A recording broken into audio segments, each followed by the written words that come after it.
नमस्कार दर्शकों, मैं हूं नाविका कुमार और आप जुड़ रहे हैं मेरे साथ आपके अपने शो पर सवाल पब्लिक का। संसद के विशेष सत्र को लेकर घमासान बढ़ता चला जा रहा है। अब इस लड़ाई में सीधे सोनिया गांधी कूद गई हैं। सोनिया गांधी ने सरकार को चिट्ठी लिखी है जिसमें 9 मुद्दे गिनाए हैं। दूसरी तरफ सरकार की तरफ से सस्पेंस बना हुआ है और उन्होंने भी जवाब में चिट्ठी लिख दी है। इस बीच आज one nation one election committee की पहली बैठक भी हो गई, जिसमें केंद्रीय गृह मंत्री अमित शाह शामिल हुए। जिस तेजी से उस तरफ काम होता दिख रहा है, ऐसे में हड़कंप स्वाभाविक है, क्योंकि राजनीतिक मुलाकातों पर भी कयास लगाए जा रहे हैं। खासकर प्रधानमंत्री मोदी और उत्तर प्रदेश के मुख्यमंत्री योगी आदित्यनाथ के बीच कल करीब 2 घंटे 15 मिनट तक मीटिंग चली। जानकारी नहीं मिलने से लोग इस मुलाकात को भी वन नेशन वन इलेक्शन से जोड़कर देख रहे हैं। कुछ लोग कह रहे हैं कि अयोध्या का पूरा यहां पर समीक्षा हुई राम मंदिर की। दर्शकों, आज से तीसरे दिन दिल्ली में G20 समिट शुरू हो रही है।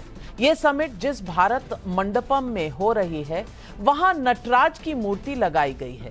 27 फीट ऊंची और 18 टन वजन की यह मूर्ति अष्ट धातु की सबसे ऊंची मूर्ति है। मैंने आपको ये बात इसलिए बताई क्योंकि नटराज की यह मूर्ति सनातन के गौरव को दिखा रही है। भारत की सांस्कृतिक और आध्यात्मिक चेतना के ये सबसे बड़े प्रतीकों में से एक है। लेकिन आप सभी जानते हैं कि इंडिया अलायंस के नेता उदयनिधि स्टालिन के बयान से सनातन पर बहस छिड़ी हुई है। सनातन को डेंगू, मलेरिया और कोरोना की तरह खत्म करने की बात करने वाले जूनियर स्टालिन को अब सीधा जवाब देने की तैयारी प्राइम मिनिस्टर ऑफ भारत की ओर से हो रही है। सूत्रों के मुताबिक प्रधानमंत्री नरेंद्र मोदी ने मंत्रिपरिषद की बैठक में कहा है कि स्टालिन के बयान पर सही से जवाब देना चाहिए, फैक्ट्स रखने चाहिए। सवाल पब्लिक का है कि क्या सनातन का स्टालिन ने जो अपमान किया उसका जवाब नई संसद से दिया जाएगा, उस नई संसद से जहां नरेंद्र मोदी ने सेंगोल स्थापित किया था। क्या 18 सितंबर से 5 दिनों के संसद के विशेष सत्र में सनातन के अपमान पर विपक्ष का इंडिया वर्सेस मोदी का भारत देखने को मिलेगा? संसद के विशेष सत्र पर सोनिया गांधी के फ्रंट पर आने का क्या मतलब निकाला जाए? यही है आज सवाल पब्लिक।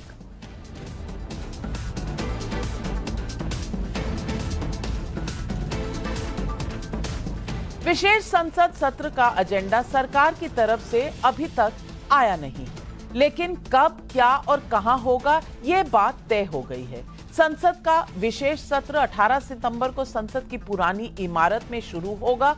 19 सितंबर को गणेश चतुर्थी के दिन लंच ब्रेक के बाद नए संसद भवन में दोनों सदनों की कार्यवाही शुरू होगी। यानी 1.5 दिन पुराने संसद भवन में और 3.5 दिन नए संसद भवन में संसद का विशेष सत्र होगा। संसद का यह विशेष सत्र ऐसे समय में हो रहा है जब एक ओर सरकार प्रेसिडेंट ऑफ भारत और प्राइम मिनिस्टर ऑफ भारत जैसे संबोधनों को आगे बढ़ा चुकी है, तो दूसरी ओर इंडिया गठबंधन के बड़े नेता सनातन के अपमान को नजरअंदाज करते दिख रहे हैं। क्या ऐसा इसलिए है क्योंकि ये अपमान गठबंधन के पावरफुल नेता स्टालिन के बेटे और तमिलनाडु सरकार के मंत्री उदयनिधि ने किया है? इस बीच उदयनिधि सनातन के खिलाफ अपने एजेंडे को तूल देने में लगे हुए हैं। इस विवाद में अब उन्होंने राष्ट्रपति द्रौपदी मुर्मू को भी घसीट लिया है। सुनिए उनका ये बयान। Against Hindu religion, but against the Sanatana practices, what we call as caste discrimination. Yeah. Any examples you can give what such practices you have to eradicate? Best example, the Honorable President Draupadi Murmu madam, she was not invited for the opening of the parliament. Right. That is the best current example. यानी कि उनके कहने का मतलब है कि नई संसद का उद्घाटन प्रधानमंत्री से इसीलिए नहीं कराया क्योंकि सनातन धर्म में ऊंच नीच और कई जातियों की बात होती है। ये मंशा थी उनकी कहने की। कमाल है भाई, संसद की नई इमारत का उद्घाटन राष्ट्रपति द्रौपदी मुर्मू के द्वारा ना होना अगर उनके खिलाफ कास्ट डिस्क्रिमिनेशन है, तो इस तर्क से क्या स्टालिन की डीएमके पार्टी ने राष्ट्रपति चुनाव में द्रौपदी मुर्मू के साथ कास्ट डिस्क्रिमिनेशन किया था क्योंकि डीएमके ने स्वर्ण कैंडिडेट यशवंत सिन्हा का सपोर्ट किया था? मैं पूछना चाहती हूं कि सनातन के खिलाफ उगले गए जहर को किस किस तरह से सही साबित करने की कोशिश होगी। इस बीच जो इंडिया गठबंधन सनातन के कीड़े मकोड़ों की तरह खत्म करने के बयान को नजरअंदाज कर रहा है, उसे राष्ट्रपति और प्रधानमंत्री के कम्युनिकेशन में भारत संबोधन आने पर सरकार की हताशा दिख रही है। सुनिए कांग्रेस अध्यक्ष मल्लिकार्जुन खड़गे ने आज क्या कहा। हम भारत जोड़ो बोलते हैं तो वो हमेशा ये कहते हैं कि भारत तोड़ो। इंडिया को देखते ही वो घबरा रहे। अरे अब इंडिया छोड़ दो, भारत नाम रोको, तो भारत नाम रखने के लिए आ रहे हैं। संविधान में है इंडिया मीन्स भारत, ये दोनों शब्द है। भाई आपको क्या ऐतराज? जब आपका यह तर्क है कि संविधान में ही इंडिया दैट इज भारत है, तो फिर प्रेसिडेंट ऑफ भारत या प्राइम मिनिस्टर ऑफ भारत में विवाद कैसा?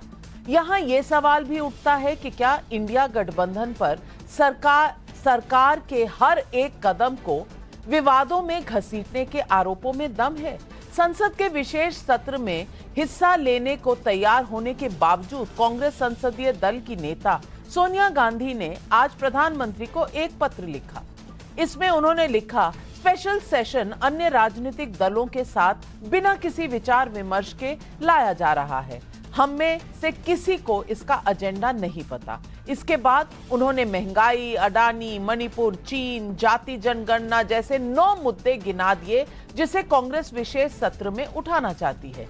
इसके जवाब में संसदीय कार्य मंत्री प्रहलाद जोशी ने सोनिया गांधी को एक चिट्ठी भी लिखी और कहा, यह बेहद दुर्भाग्यपूर्ण है कि आप संसद हमारे लोकतंत्र के मंदिर के कामकाज का भी राजनीतिकरण करने और जहां कोई विवाद नहीं है वहां अनावश्यक विवाद पैदा करने का प्रयास कर रही हैं। शायद आपका परंपराओं की ओर ध्यान नहीं है।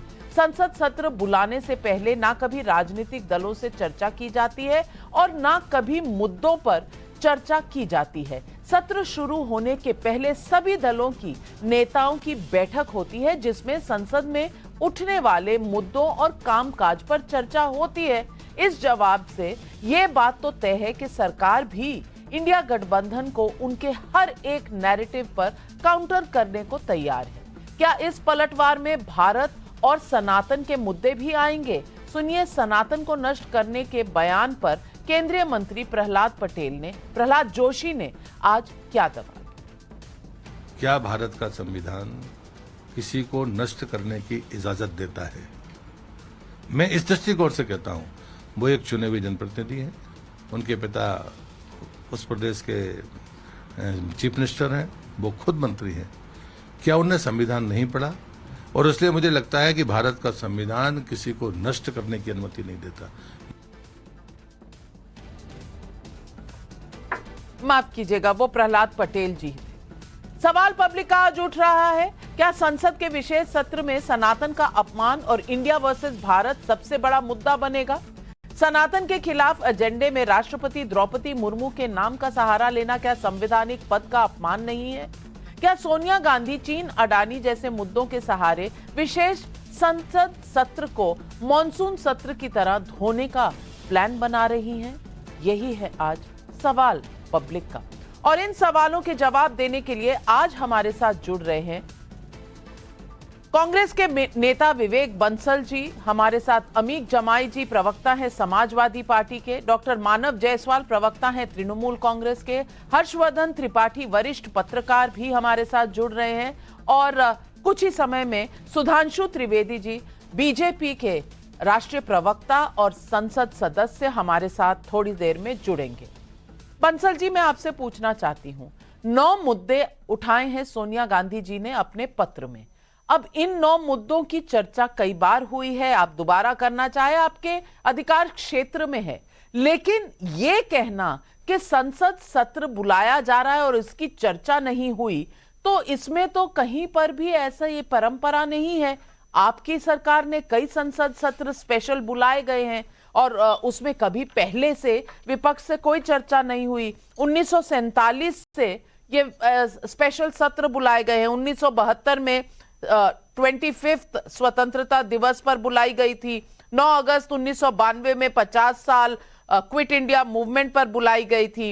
1997 में स्वतंत्रता की 50वीं वर्षगांठ के मौके पर बुलाई गई थी। 2002 में एनडीए सरकार ने पोटा की वजह से बुलाई थी।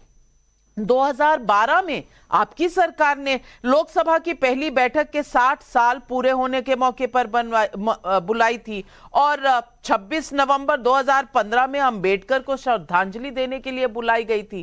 तब तो आपने नहीं कहा था। और 2017 में भी जीएसटी लागू करने के लिए भी आधी रात को बुलाई गई थी एक स्पेशल बैठक। तो मैं पूछना चाह रही हूं, ऐसा हिस्टोरिकली कब हुआ है कि पहले चर्चा बाद में संसद का सत्र बुलाया गया?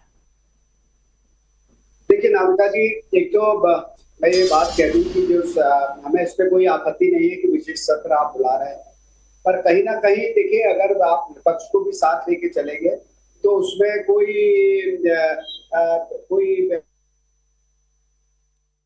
मर्यादाओं को और संबल मिलेगा, लोकतंत्र और मजबूत होगा और विपक्ष को भी आपकी आलोचना करने का मौका नहीं मिलेगा। पहले तो ये समझिए, अगर कहीं कोई परपार्टी देखिए, लोकतंत्र जो है धीरे धीरे इवॉल्व होता है और वो परिपक्व होता है। तो आज से 50 साल पहले कुछ बात हुई तो उसको अगर आप उसको नजीर आप स्थापित करने की बात, नजीर के बनाने की कोशिश करेंगे तो मेरे ख्याल से ये बहुत संगत बात नहीं है। और दूसरे ये भी है कि देखिए, बहुत से आपने मुद्दे कहे कि साहब की हर मुद्दे पे तो उन्होंने 9 मुद्दे उठाए हैं, उस पर चर्चा हो चुकी है। ऐसा नहीं है।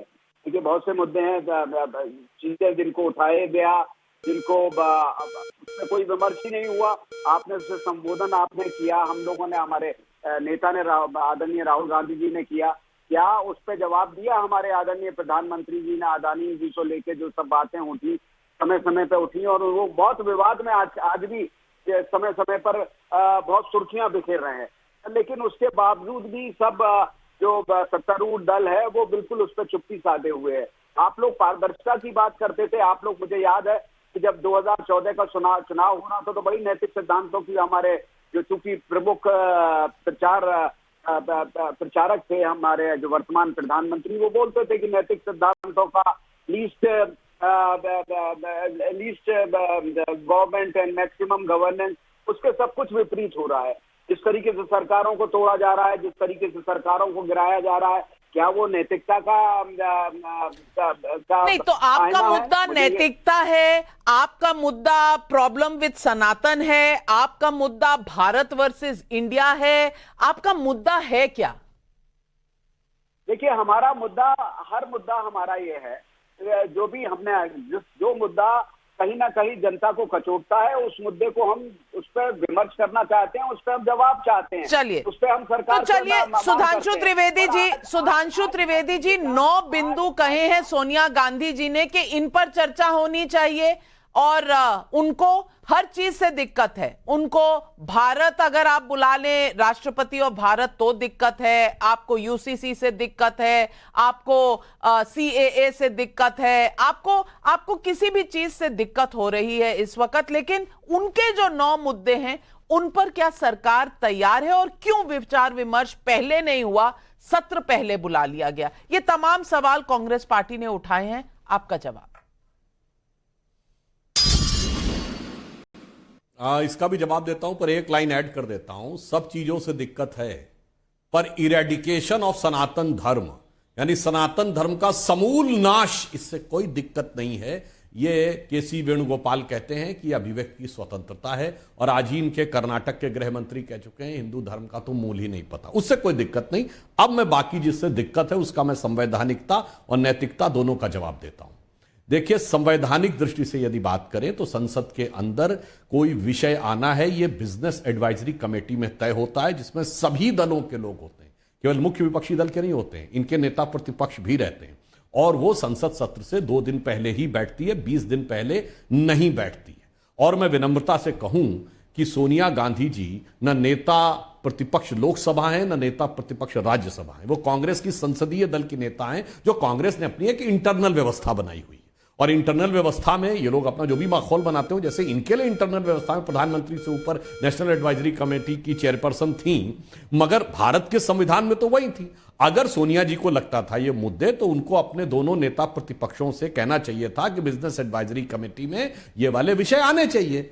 मगर आपको पता है कि इनकी कितनी सीरियसनेस है। पिछले सत्र में इन्होंने मणिपुर को लेके 267 काम नहीं करने देंगे, 182 में कह दिया कि आप अनिश्चित काल तक चर्चा हो सकती है, मगर कहा नहीं सारा काम रोको, चर्चा करेंगे। मगर जैसे ही दिल्ली का बिल आया, मणिपुर को छोड़ दो, पहले दिल्ली में गठबंधन बचा लो। उसके बाद आप जाके आज डिजिटल जमाना कोई देख सकता है, सारे विपक्ष ने जो चर्चा की मणिपुर पे लाए अविश्वास प्रस्ताव, 10% भी नहीं बोला। आज डिजिटल डाटा अवेलेबल है, कोई जाके शब्दों को 10% भी विपक्ष ने नहीं बोला इसके ऊपर। और जब प्रधानमंत्री जी जवाब देने के लिए आए, जिसके लिए पूरा सत्र इन्होंने डिस्टर्ब किया, उस समय भाग खड़े हुए। तो सबको पता है कि वास्तविकता क्या। फिर भी सोनिया जी ने जो विषय उठाए उनका मैं जवाब भी दे देना चाहता हूं। आज भारत की ग्रोथ रेट 7.8% है, जो वर्ल्ड में बड़ी अर्थव्यवस्थाओं में नंबर 1 पे है। बताइए इनके जमाने में कभी ऐसा रहा है कि भारत नंबर 1 पे रहा हो in terms of growth rate सारी मेजर इकोनॉमीज में? मैं याद दिलाना चाहता हूं, हम 5वें नंबर की अर्थव्यवस्था, 4थे नंबर के स्टॉक एक्सचेंज, आज ही 10 करोड़ डीमेट अकाउंट कंप्लीट हुए हैं। तीसरे नंबर के ऑटोमोबाइल मैन्युफैक्चरर और दूसरे नंबर के मोबाइल हैंडसेट के मैन्युफैक्चरर, नंबर 1 के इंफ्रास्ट्रक्चर में इन्वेस्ट करने वाले। और आपको यह भी बात बता दूं, अगर आप जिसको मुख्य मुद्दे की बात करें, तो G20 कंट्रियों की बैठक हो रही है और राहुल गांधी जी एज यूजुअल विदेश यात्रा पे हैं यूरोप की। मुझे एक यूरोप का देश बता दें जहां पर की विकास की दर भारत से अधिक हो, इंक्लूडिंग उनकी ननिहाल इटली, और अथवा जिस जिस देश से जाके उन्होंने भारत के बारे में ज्ञान दिया है, Italy, Germany, Britain, America, Thailand. और G20 में एक देश बता दें जहां विकास दर भारत से अधिक हो या महंगाई की दर भारत से कम हो। इस बुरी परिस्थिति में हम जिस स्थिति में बैठे हुए हैं, और जहां तक आप ये बात कह रहे हैं, तो वो सारी बातें मैं बार बार नहीं गिराना चाहता कि 4 करोड़ आवास मिले हैं, 11 करोड़ लोगों को शौचालय मिला है, 50 करोड़ जनधन अकाउंट मिले हैं, जन कल्याण के सारे कार्य हुए हैं। और सबसे बड़ी बात जानते क्या हुई है? इस बार ऐसी स्थितियां रही है कि देश के अंदर आंतरिक और बाह्य सुरक्षा को लेकर जो स्थिति बनी है, ये इससे पहले नहीं थी। इसलिए मुद्दे पर तो बात कांग्रेस कर नहीं सकती। इसलिए सनातन धर्म के को गाली देना और भारत और इंडिया की बहस को तूल देना, यही इनके पास रह गया। मैं मानव जायसवाल जी आपसे भी यही सवाल पूछना चाहूंगी जो सुधांशु जी ने उठाया। मुद्दे सारे हैं, सब पर डिबेट हुई है। जब डिबेट हुई तो कोई कुछ बोलेगा नहीं, कोई हल्ला करेगा, कोई संसद सत्र में चलने नहीं देगा। और जब डिबेट नहीं हो सकी मॉनसून सत्र में और स्पेशल सत्र बुलाया गया, तो ये मुद्दा उठा देना कि भाई पहले हमसे कोई किसी ने परामर्श नहीं किया, ये कहां की परंपरा निकाली जा रही है? पार्लियामेंट के रूल्स में ऐसा कहीं नहीं है कि आप संसद सत्र अगर बुलाएंगे तो आपको विपक्ष से परमिशन लेनी पड़ेगी, नंबर 1। और नंबर दो मुझे तो लगता है, और देश और दुनिया से यही सवाल आ रहे हैं, लोग पूछ रहे हैं भाई कि आपको कितनी चीजों से दिक्कत है? मोदी से दिक्कत है, मोदी की परफॉर्मेंस से दिक्कत है, इंडिया बनाम भारत से दिक्कत है, सनातन धर्म से दिक्कत है, कुछ भी करे मोदी जी आपको हर चीज से दिक्कत है। अब संसद सत्र से भी दिक्कत है। पहले तो सभी को मेरा नमस्कार है नाविका जी। बड़ा दिक्कत वाला सवाल पूछ लिया आपने। अब देखिए घड़ी चालू होगी टिक टिक, लेकिन सुधांशु जी के समय नहीं होता है, इससे भी हमको दिक्कत है। बहरहाल आज जो मणिपुर में जब हो रहा है उसके लिए आपने स्पेशल सदन नहीं बुलाया, नोटबंदी हुई नहीं बुलाया, कोविड काल में महामारी जैसी बीमारी पूरे देश में छा गई, कब्रिस्तान और शमशान में तांडव हो रहा था, गंगा भी रो रही थी, यमुना भी रो रही थी, लेकिन आपने स्पेशल सेशन नहीं बुलाया। 4 घंटे के न्योता दे दिया, भैया जाओ अपने घर घर जाओ, जैसे जाना है वैसे जाओ। आपने इतने सारे कार्य का निर्वाह किया, पुलवामा जैसा एपिसोड हुआ, लेकिन स्पेशल सेशन नहीं बुला पाए। आज आप स्पेशल सेशन बुला रहे हैं। और देखिए भारत और इंडिया तो एक ही है। कंफ्यूजन किसको है कि देखिए the prime minister of Bharat is visiting the 20th summit, Indian summit. इसका मतलब क्या है? कंफ्यूज कौन है? कंफ्यूजन तो भाजपाइयों में है। देखिए उनका जो नामकरण का जो चलन है वो जो एक्सपेरिमेंट करते हैं, प्रयोगशाला बना के रखा है, इनके पास नीति और नियत है ही नहीं। ये प्रयोग करना चाहते हैं। ये हम हमारे देश को एक गिनी पिग बना के रखे हैं। ये हमारा देश गिनी पिग हो गया है। अब ये जितना एक्सपेरिमेंट करना है कर ले, और आने वाले कुछ 4-5 महीने हैं और कुछ करना है कर लीजिए, लेकिन पता है इनको कि इनकी गद्दी तो जाने वाली है, क्योंकि अच्छे दिन आने वाले हैं और मोदी जी जाने वाले हैं। अब आप देखिए, सबसे बड़ी बात छोटी सी है लेकिन बड़ी है।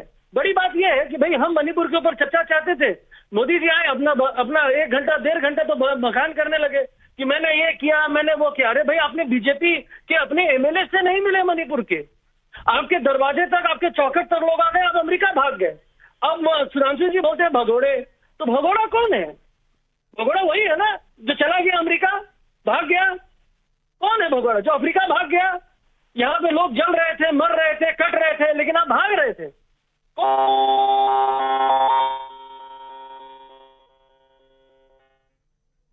माफ कीजिएगा मानव जायसवाल जी, घड़ी भी हटा दी तो भी आपके ऑडियो में कुछ दिक्कत आई है। मैं दोबारा लिंक करवाऊंगी आपके साथ। लेकिन अमीक जमाई जी, किसी बात का जवाब नहीं है। पुरानी वही तर्क, वही सब उठाए चले जा रहे हैं।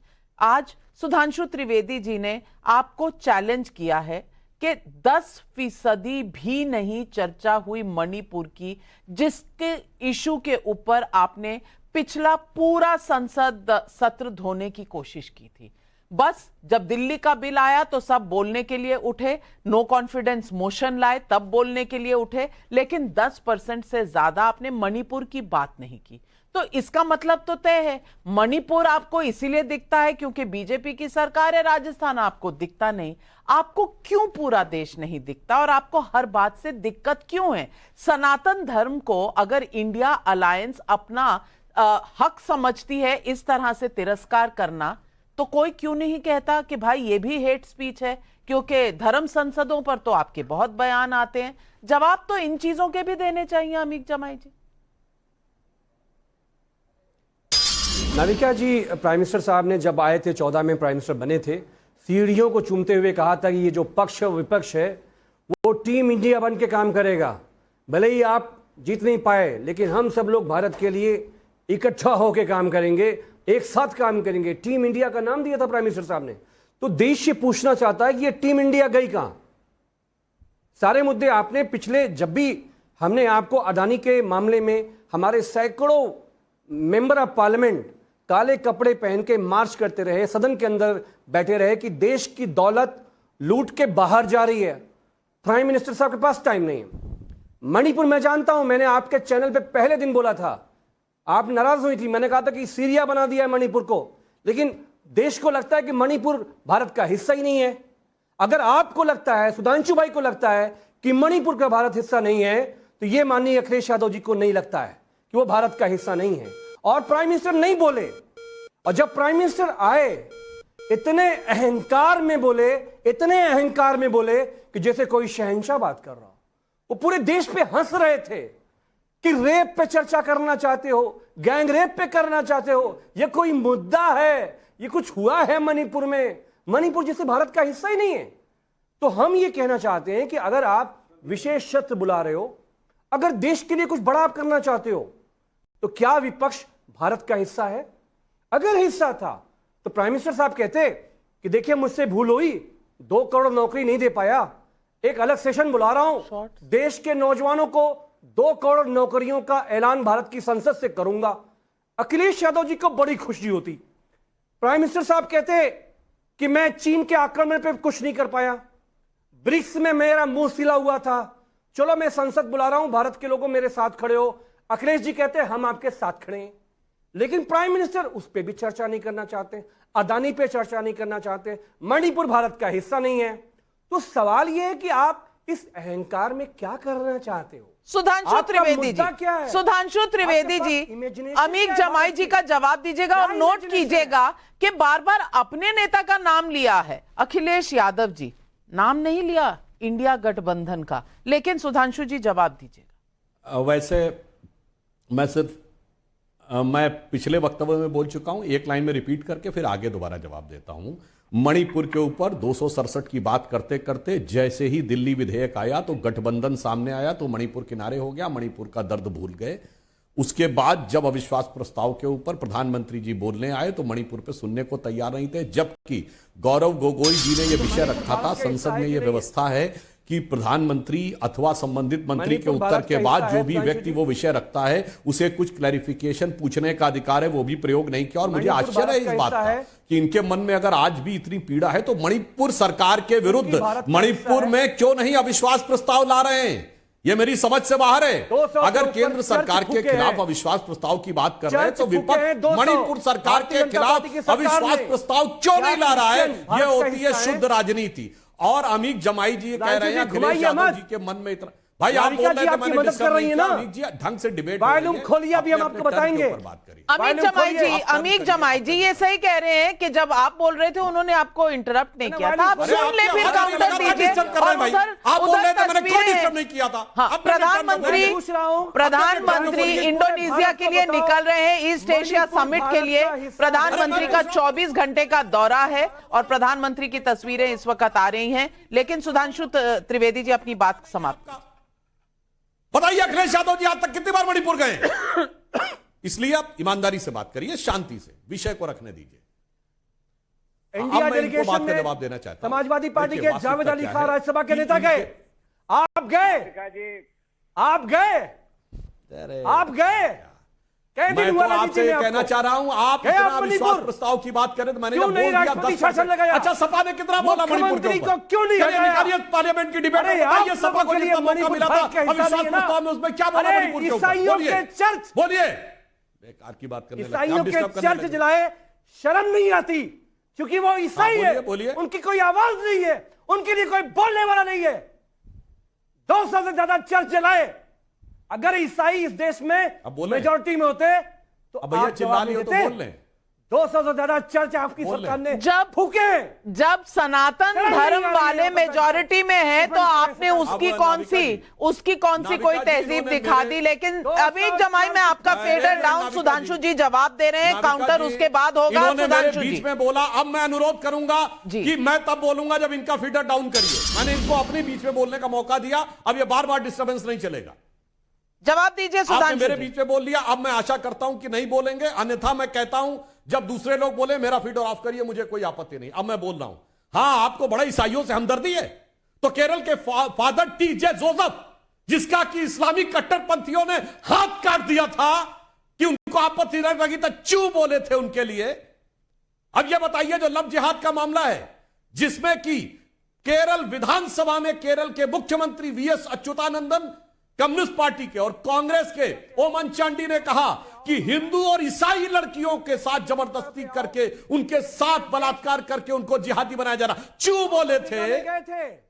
ये बताइए ना, जब चर्चों पे हमला हुआ इवन भारत के बाहर कोलंबो में तो चू बोले थे। इसलिए मत बोलिए, सबको पता है ईसाइयों के साथ आपकी कितनी हमदर्दी है। मैंने केरल के दोनों उदाहरण दे दिए क्योंकि आप तो तौलते हैं कौन तगड़ा वाला वोट बैंक है, तब उसके बाद उसके साथ रहते हैं कि आपको किसी अल्पसंख्यक से कोई लेना देना नहीं है। अन्यथा आप बताइए किसी ईसाई को कभी बनाए हो अल्पसंख्यक आयोग का अध्यक्ष? बताइए, आपकी सरकार रही अमीक जमाई जी, मैं चैलेंज करता हूं, आप बताइए आपने यूपी में अल्पसंख्यक आयोग का अध्यक्ष किसी बनाया हो? बताइए समाजवादी मैं बताता हूं, हमारी सरकार थी, हमने आशीष मेहसी को बनाया था अल्पसंख्यक आयोग का अध्यक्ष, वो क्रिश्चियन थे। बताइए समाजवादी पार्टी का, सीखिए मत बोलिए कब आपने किसी ईसाई को बनाया, बोलिए। कानपुर में चर्च तोड़ा गया है। अमीक जमाई आप बहुत बड़ा आरोप लगा रहे हैं मुख्यमंत्री के ऊपर, अपने फैक्ट्स टेबल पर रखिए तो मैं बोलने दूंगी। लेकिन मानव जायसवाल जी आपको हर चीज की जो दिक्कत है उसके साथ हमारी घड़ी की भी दिक्कत हो गई थी। वो घड़ी मैंने हटा दी, आपकी दिक्कत हटा दी, आपकी फोन की लाइन कट गई थी। आप अपनी बात जो कर रहे थे आप अब उसको पूरा कर दीजिए, नहीं तो आरोप हम पर भी लग जाएगा। नहीं नविका जी, ऐसी बात नहीं है। मैं जानता हूँ सुधांशु जी हमारे बड़े भाई हैं, उनको ज्यादा समय मिलना चाहिए। भाई इतने बड़ा उनका सरकार है, 355 सीटों वाले का दम भरते हैं, 38 लोगों के साथ गठबंधन कर रहे हैं। समझ में आता है कि डर और क्या है। जो ज्यादा डरता है उसको ज्यादा समय दीजिए, उसको समय मिलेगा तो क्या है कि वो अपने डर से बोल दिया। नहीं, आप थे ना, आपके इतने हैं ना सीट, इतनी ही सीटें हैं ना शायद आपकी गठबंधन की। वो अकेले भी हैं और विपक्षी दल ज्यादा हैं, तो उनको जवाब भी तो देना पड़ेगा। बिना जवाब के कोई लड़ाई होती है, कोई सवाल होता है? नहीं, हम स्पर्धा करते हैं, लड़ते नहीं है। नहीं, पर आप ये तो बता दीजिए, आप ये तो बता दीजिए, इंडिया और भारत पर आप कहां खड़े हैं, सनातन धर्म पर आप कहां खड़े हैं, बता तो दीजिए। आपका इंडिया अलायंस है ना, स्टालिन जी के साथ खड़े हैं। नाविका जी, बहुत ही माने विषय जो आपका है बड़ा स्ट्रेट फॉरवर्ड है। इंडिया दैट इज भारत, ये आर्टिकल 1 में लिखा हुआ है। तो मैं ऐसा नहीं हूं कि मैं दल बदलूं, मैं बोलूं मैं इंडिया को नहीं मानूंगा, मैं भारत को मानूंगा, मैं भारत को नहीं मानूंगा, इंडिया को मानूंगा, मैं ऐसा नहीं हूं भाई। मेरी शिक्षा इतनी कमजोर नहीं है, मुझे भरोसा है अपने देश पे। जब मैं विदेश में रहता हूँ और जब मैं जर्सी पे चलाते हुए सौरव गांगुली को इंडिया इंडिया देखता हूँ तो मेरे रोंगटे खड़े हो जाते हैं। जब मैं अपने भारत के जो मेरे फौजी होते हैं, जब वो सियाचिन पे लड़ते हैं और भारत माता की जय बोलते हैं तो मेरे रोंगटे खड़े हो जाते हैं। मुझे इसमें मतभेद नहीं है, ये अपनी व्यक्ति विशेष चीजें हैं। जिस तरीके से आप अपनी व्यक्तिगतता को प्रस्तुत करते हैं ये जरूरी है। तो कांग्रेस आपकी बात नहीं समझ पा रहे क्या? नहीं, सारा देश समझ रहा है। आपको क्या लगता है कि कौन समझ नहीं रहा है? अरे भाई, president of Bharat visiting Indian summit, अब इंडिया समिट और प्रेसिडेंट ऑफ भारत, ये समझ लीजिए कंफ्यूजन कहाँ है। ये हमने नहीं लिखा है, इन्होंने लिखा है। ये जो इंडिया समिट चल रहा है G20, उसमें क्या लिखा है? The prime minister of Bharat attending the India summit. अब है क्या ये इंडिया और भारत क्या है? इनको नहीं पता है, इनको समझाइए, इनको ज्यादा जरूरत है। जहां तक हमारी बात है, मैं सनातनी हिंदू हूं तो मुझे कोई तकलीफ नहीं है। और हमारा हिंदू धर्म तो ऐसा धर्म है जो सबको अपनी अपनी कथा बताने के लिए आज्ञा देता है, सबको आज्ञा है। हमारा संविधान ऐसा है। अरे भाई, आपको तकलीफ है संविधान के थ्रू, उसके ऊपर केस करिए, जेल डालिए, खत्म करिए। आप तो झुंझुना हो जाते हैं। ED, CBI, election commission, newspaper channel, income tax, अब क्या नहीं करता? अब डरा के लोगों को अपने साथ ले रहे हैं। हम लोगों के साथ आलिंगन कर रहे हैं। अब भारत जोड़ो यात्रा राहुल जी ने चलाई, अब इनको भारत पसंद आ गया तो भाई भारत रख लीजिए। हमने इंडिया नाम दिया तो इनको इंडिया पसंद नहीं आया तो इन्होंने भारत रख लिया। तो भाई आप जो कर रहे हैं करिए, आप गोल मटोल घुमाइए, लेकिन बेरोजगारी, नफरत की राजनीति, महिलाओं के ऊपर अत्याचार, जिस तरीके से 200 रुपये का आपने झुंझुना थमाया है, ये सारी हमारी उपलब्धियां आपको गिनानी होंगी कि भाई हम कहां कहां आपको टोक रहे हैं। आपने जिस तरीके से नोटबंदी करी, पूरे देश में एक महामारी जैसी बीमारी फैल गई, बेरोजगारी, उसका आप लोगों ने आकलन नहीं किया। अरे स्पेशल सदन बुलाइए ना सर। आप इतनी सारे ग्रोथ रेट देते हैं, किसका ग्रोथ रेट? वो 10% of the Indian economy people, जिनका ग्रोथ रेट 10,000% हो गया है। क्या उसके बारे में बात कर रहे हैं कि जो एक किसान सब्जी उठाता है और बेचने जाता है? कई सवाल है आपके, कई सवाल है आपके और पब्लिक के भी सवाल है। कमल छाबड़ा का दिल्ली से सवाल है, जिन लोगों ने हिंदू धर्म छोड़ दिया वो अब हिंदू धर्म में फूट डालने की कोशिश क्यों कर रहे हैं, चाहे स्टालिन हो या स्वामी प्रसाद मौर्य। एसके गंभीर का गुरुग्राम का सवाल है, कांग्रेस ने पहले संसद सत्र का समय बर्बाद किया था, क्या विशेष संसद सत्र में भी यही होगा? और ये दुनिया में जितने लोग हैं जो इस वक्त ये शो देख रहे हैं और दुनिया में बैठे भारतीय जहां जहां भी हैं, वो यही पूछ रहे हैं। और हर्षवर्धन त्रिपाठी जी वो ये भी पूछ रहे हैं कि अब संसद के लिए द्रौपदी मुर्मू जी की जाति आ गई। जब उन्हें वोट नहीं दिया था तो जाति नहीं आई थी, अब जाति आ गई बीच में कि इस वजह से सनातन धर्म हटाना है। ये किस तरह का विपक्ष का एक नैरेटिव बन रहा है? लेकिन नविका जी, मुझे लगता है कि उदयनिधि स्टालिन जो काम बरसों से कर रहे थे, उनके दादा से लेकर उनके पिता से लेकर वो स्वयं, इस बार वो फंस गए हैं। वो तमिलनाडु की राजनीति में उनको वो लाभ देता रहा, क्योंकि हिंदू घृणा, हिंदी घृणा, देश के एक हिस्से से घृणा। एक समय में वहां जब एलटीटी बहुत जिसको कहें कि एक आतंकवादी संगठन के तौर पर काम करता था, तो उसके पक्ष में, समर्थन में बहुत से लोग माहौल बनाते थे। लेकिन आज वो फंस गए। उन्होंने सनातन को बीमारी की तरह समाप्त करने की बात की, और कमाल की बात अब ये कह रहे हैं कि द्रौपदी मुर्मू जी को लोकार्पण नहीं करने दिया गया। अब उनको ये शायद पता नहीं है कि द्रौपदी मुर्मू एक आदिवासी महिला और विशुद्ध सनातनी, उनके खिलाफ जो लोग खड़े हुए वो ये भी कह रहे थे कि राष्ट्रपति पद पर आसीन होने से पहले वो शिव मंदिर में जाकर स्वयं झाड़ू लगाती। अगर किसी तरह का भेदभाव होता तो क्या शिव मंदिर में द्रौपदी मुर्मू भी जी जा पाती? जिस तमिलनाडु से आते हैं उदयनिधि स्टालिन, वहीं के अधीनम के लोग सेंगोल आकर स्थापित करते हैं भारत की नई संसद में। और अगर इसके बावजूद उदयनिधि स्टालिन के साथ ये गठजोड़ खड़ा दिखता है, और मैं फिर से कह दूं, नाम में कोई फर्क नहीं पड़ता, इंडिया नाम, भारत नाम सब एक जैसा है, समानार्थी है। अब संविधान चलता है, कोई वर्ण व्यवस्था और कोई मनुस्मृति तो चल नहीं रही है। लेकिन क्या तमिलनाडु में जब खबर आती है कि लोगों के साथ जातीय आधार पर भेदभाव हो रहा है, तो बरसों से द्रविडियन मॉडल की सरकार क्या एक राज्य भी नहीं संभाल पा रही है? घृणा का, हिंसा का माहौल क्यों है वहां? और यह सवाल भी जरूर पूछा जाना चाहिए कि भारत नाम पर अचानक इतनी प्रतिक्रिया क्यों आ गई? ये बदला जाए या नहीं बदला जाए, ये अलग बात है, लेकिन भारत तो इस देश की आत्मा है। ये वो भूभाग है जिसको हम बरसों से जानते हैं, हजारों बरस से, जिनकी सारी समझाइश 1947 से शुरू हुई या अंग्रेजों के आने के बाद से शुरू हुई, उनकी मानसिक गुलामी का प्रतीक है। और मुझे यह कहने में कोई संकोच नहीं है कि देश के प्रथम प्रधानमंत्री पंडित जवाहरलाल नेहरू अंग्रेजी दांत थे, और ऐसे ढेर सारे लोगों की एक जमात थी जो भारत पर इंडिया को प्राथमिकता दे रही थी। उनकी वजह से ये नाम नहीं बदला जा सका, कामकाज का तरीका भी नहीं बदला जा सका। बिल्कुल। और विवेक बंसल जी, इन तमाम मुद्दों पर आप कहते हैं आपकी अलायंस बन गई, हम इतने सीटें एक साथ लड़ेंगे। एक तरफ तो वहां भगवंत मान जी का आता है कि हम देश की सबसे नई पार्टी हैं और हमको अकेले इलेक्शन जीतना आता है, पंजाब में हम कोई सीट नहीं देंगे। दूसरी तरफ स्टालिन जी जो कहते हैं उस पर आपका कोई सफाई नहीं आती। उधर इंडिया और भारत में इतना सारा कंट्रोवर्सी है। आपको क्या लगता है कि सिर्फ सत्ता पक्ष जो है वो जवाबदेही है, जो देश की सबसे पुरानी पार्टी है, विपक्ष में लीड करने का दम रखती है, क्या उसको कोई जवाब नहीं देना चाहिए कि उनका इन मुद्दों पर स्टैंड क्या है?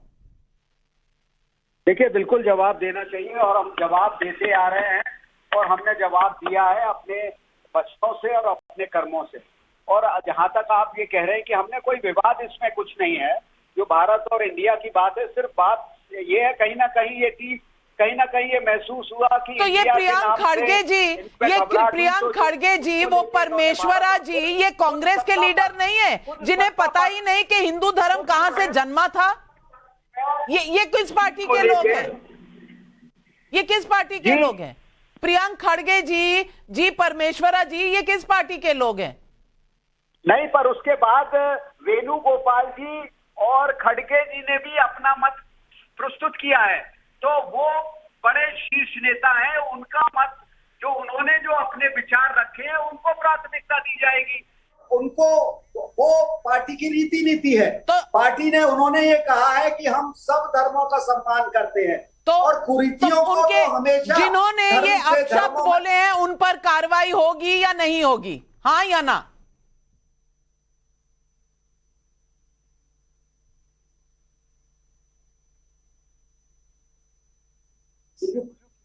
कोई जवाब नहीं। सुधांशु त्रिवेदी जी, सुनाई नहीं। नाविका जी प्लीज रिपीट। मैंने सवाल ये है, अगर प्रियंक खड़गे जी परमेश्वरा जी ने पार्टी लाइन से अलग बोला तो पार्टी उन पर कोई एक्शन लेगी कि नहीं? देखिए, वो पार्टी तय करेगी। मैं ये नहीं कहता कि नहीं लेगी, कि लेगी, बिल्कुल उस पर विचार मंथन होगा, पर ये हम उसे सार्वजनिक किया जाएगा या उस पर क्या निर्णय ले रही है, क्या मंथन चल रहा है, वो पार्टी का शीर्ष नेतृत्व उस बारे में राय, उसमें। तो सुधांशु त्रिवेदी जी, ये अभिव्यक्ति की इजाजत है, फ्रीडम ऑफ स्पीच है, या कहीं ना कहीं सिर्फ डैमेज कंट्रोल से सरोकार है? देखिए, कर्नाटक में सिर्फ वहां के गृह मंत्री परमेश्वर ही नहीं, और ये खड़गे जी के सुपुत्र ही नहीं, इनके पीडब्ल्यूडी मिनिस्टर सतीश जारकिहोली, जो कि जब कार्यकारी अध्यक्ष थे तो बोल चुके हिंदू शब्द गंदा है। याद करिए ना, अभी तमिलनाडु में जब यात्रा के दौरान तथाकथित भारत जोड़ो यात्रा में थे, तो वो फादर जॉर्ज पुनिया समझा रहा था, वो वीडियो अवेलेबल है, राहुल गांधी जी को शिव शक्ति कुछ नहीं है, जीसस ही रियल गॉड है। और ये परम शिव भक्त हिंदू टकटकी लगा के उसे सुन रहा था। ये आपकी सोच है, और हमारे प्रधानमंत्री जी ने तो चंद्रयान को शिव शक्ति पॉइंट दिया है। वह एक अलग बात है। इसलिए मुझे पता है कि आप वो नहीं बोल सकते, वो आपकी विवशता है, क्योंकि आपको उस गठबंधन के साथ रहना, मगर ये विवशता इतनी जबरदस्त है। मैं एक बात कहना चाहता हूं नाविका जी, जिन लोगों को ये नजर आता कि हिंदू धर्म एक डिजीज है, जिनको नजर आता, मैं उनको याद दिलाना चाहता हूं कि एटम बम के आविष्कारक रॉबर्ट ओपेनहाइमर कहता है, उसका वीडियो अवेलेबल है जिसमें वो कहता है वो श्रीमद् भगवत गीता से प्रेरणा ले रहा है। ये बताइए, नील्स बोर जिसने एटॉमिक मॉडल दिया, उसकी किताब में लिखा हुआ है कि वो उपनिषदों को पढ़ता था। वर्नर हाइजेनबर्ग जिसने अनसर्टेनिटी की थ्योरी दी, उसने यह बात कही कि उसने प्रेरणा ली है वेदांतिक फिलॉसफी के, जाके वो फाइनल कंक्लूड करने में सफल रहा। दुनिया का सबसे बड़ा कॉस्मोलॉजिस्ट कार्ल सैगन ने लिखा है कि हिंदू कॉस्मोलॉजिकल कैलकुलेशन से वो प्रेरणा लेता था। मान्यवर, अगर इतने महान वैज्ञानिकों को तो इसमें ज्ञान नजर आता है और आपको रोग नजर आता है, तो इसका मतलब डिजीज और वायरस आपके दिमाग में घुसा हुआ, उसमें आपको अभिव्यक्ति की स्वतंत्रता नजर आती है।